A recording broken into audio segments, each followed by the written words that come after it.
The motion, which has been tabled and debated, contends that Gecom is equipped to conduct an administrative review of its current electoral processes before the commencement of another election, in spite of sentiments shared by Chairman of the Guyana Elections Commission, retired Justice Claudette Singh, in some sections of the media, that such review is outside of the remit of Gecom and falls within the High Court's jurisdiction. Opposition-appointed Commissioner at Gecom, Vincent Alexander, keenly noted that Singh has committed to rule on the motion next week. The administrative review, according to Alexander, should be even-handed and not take into consideration the report from the former Chief Elections Officer, Keith Lowenfield.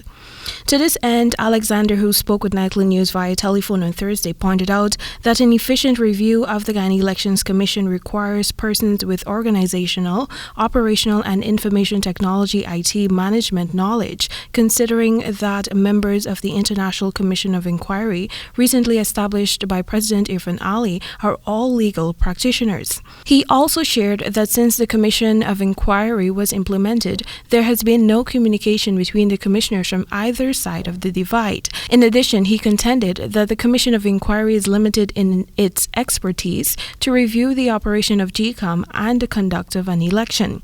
He said the commissioners representing the opposition are very cautious of government's involvement in the intended review process, since the current regime has a record of meddling in such proceedings to pursue subjective outcomes. But we have a history in this country where when the government calls for COI, they set it in a particular way in terms of the terms of reference to get the result they're looking for.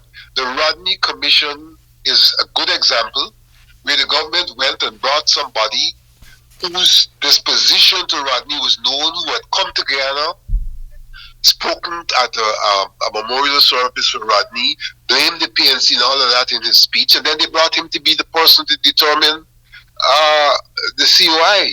Though the commissioners on the opposing side are apt to be involved in a thorough review of Gecom and the last election's proceedings, their level of cooperation hinges on what the terms of reference are for the inquiry. Be determined by we are disposed naturally to investigation and a review.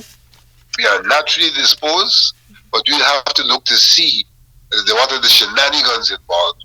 Last month, President Irfaan Ali announced that a commission of inquiry headed by Justice of Appeal, retired of Turks and Caicos, Stanley John, has been set up to investigate the weaknesses of Guyana's electoral systems as well as malpractices and recommend ways the country can improve. Cognizant of the many major loopholes in Guyana's electoral system, the government has committed to closing them by initiating changes such as establishing that SOPs be used as the only basis for the tabulation of results instead of spreadsheets. Timeka Rodney reporting for the HGB Nightly News.